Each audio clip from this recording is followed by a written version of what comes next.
Here is the final piece. Let's begin. We've completed the drawing, laying in our first wash. I'm grabbing the biggest brush that I can control, and I recommend you do the same.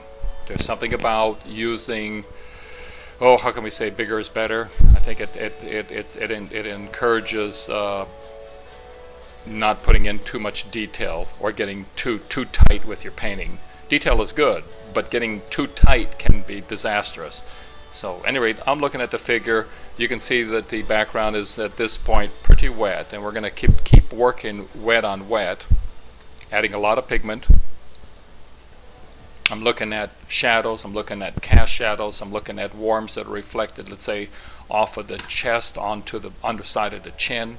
I'll kind of just dot those areas with a little extra color, some warm colors. I'll look into the shadow sides, pick out some greens, some blues, and I'll float those into those areas and sort of push those areas back. But you can have warm shadows, you can have cool shadows.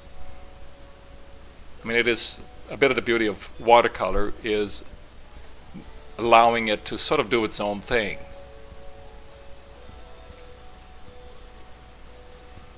The model sits in about 25-minute intervals, takes a break, and typically when she takes that break, that's when I go and I'll dry the paper off. Quite difficult to get into a whole lot of detail if the paper is already saturated. So in order for me to start getting in and doing more detail, I have to wait till the first, like right now, model took a break, paper's dried, and so I'm kind of coming in and defining some of the details on the face. Not unusual. I'll take a pencil and redraw the figure a number of times.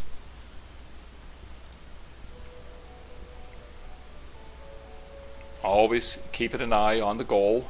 I'm also letting the creative side, I try to keep somewhat quiet in my mind, and I look at the paper and I try to see the figure popping out. I look at the background and see what can I do to make this section sort of pop out, recede, come forward, and so it becomes really a three-dimensional representation on this two-dimensional plane. So it's not just a pure representation of what I'm seeing, but I'm looking for how can I make this entire painting more interesting, and the entire painting really incorporates the background, foreground, and the subject matter. So we have to be sensitive to all the elements, if you will. I mean, certainly, as you progress, you're going to get into upper level elements. I mean, first one must draw, one must know how to mix color and what particular effect watercolor is going to have on the substrate. Speaking about the substrate, here I'm working somewhat flat. I do have the top of the paper elevated maybe a couple of inches, just so I have a little bit of gravity pulling the water down. Offers a little bit more control instead of it just spreading out wherever I want to go. I'm also sensitive. There's a gloss when the paper is very saturated. You can sort of see it in that lower right corner. When it starts to flash, and you don't have that amount of water, you can actually come in and get a slightly different effect. Not as much bleeding, if you will. Here I am, I'm kind of drawing in some of the elements back again. It kind of helps me to keep control of the figure on the background, so that I don't put, as you know, watercolor is a difficult medium to correct and wash off, so having and maintaining control through the entire process is quite an advantage. And looking at cools, kind of starting to define some of the shadows. And this is probably like the third time I've dried the paper and I've come back. If I have one color, I like to jump around the entire painting with that same color. So I'm studying the figure and seeing where perhaps this blue or this cool color might be, and I'll try to go over the entire piece with it. Kind of keeps things a little bit more organized so you're not constantly washing your brush out.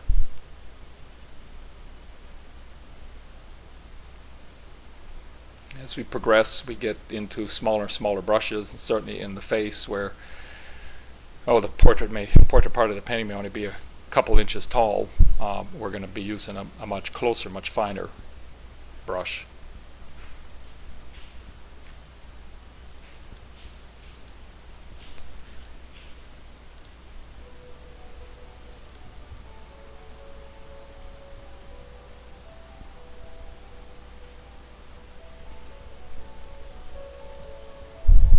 Continuing to look at the details, I'm also studying what's happening with the relationship with the figure and the background. What do I need to pop out? Where do I need to throw a little bit of extra color? Oftentimes the figure really and the setup isn't a reproduction, if you will. It's more of using it as a inspiration to create something that hopefully is going to be much better than what you're actually looking at. I mean, the watercolor does become a journey for the viewer to explore the different nuances of color that you've applied. And so you want to give them a great trip. Let them look into the shadows. Let them see all of these fabulous colors that are blending into each other. Let them look at cool and warm colors colliding and blending.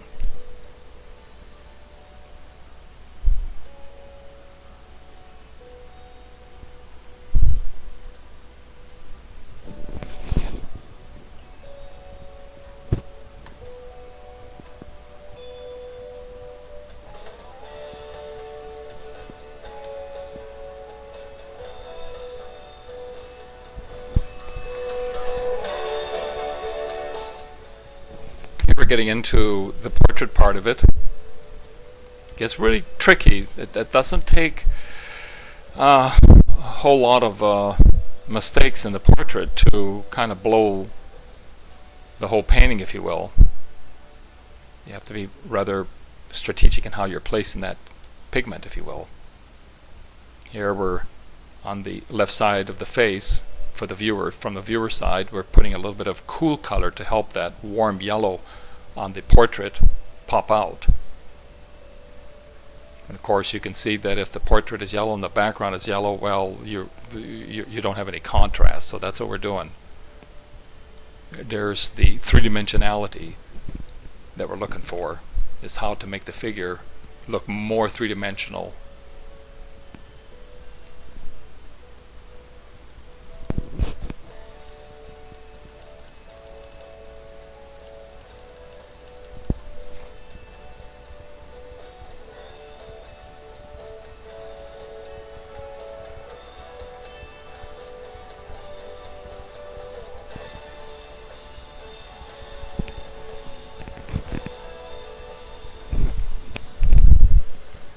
Yeah, we're getting close to the end here.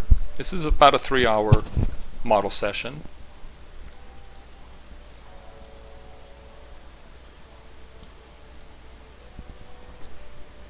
Constantly checking details at this point. Do remember that certainly when you're getting into portraits and you're doing something like an eye or a nose or lips, you got to be pretty dry, unless there's a completely different effect you're looking at. And I will apply some paint, and I'll take a brush with just water and soften the edges so that it doesn't look like you've got a pair of pasted lips on. So the corners of the mouth oftentimes will wash out while the paint is still wet, and let it blend into the main color of the face.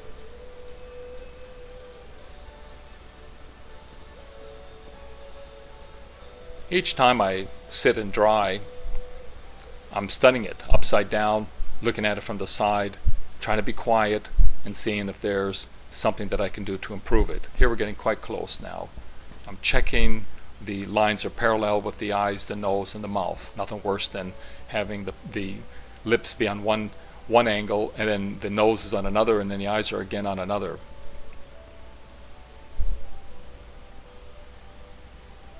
A little trick I've learned is with the eyes, look at the portrait, not so much at the model, and try to put the eyes in where your eyes seem to indicate that it's the correct position. The eye is quite quick to tell cross-eyed or eyes that are on off plane.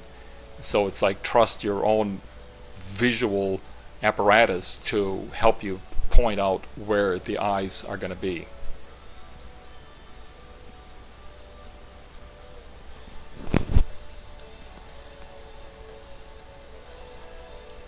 Right now the paper's on my knees. Sometimes I like that a little bit.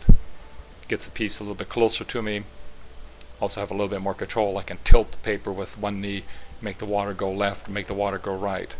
So there it is. We've basically completed the thing. And this is the final result.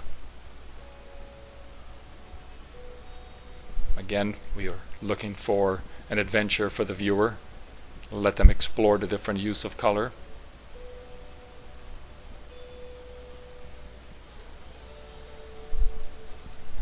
Thanks for watching.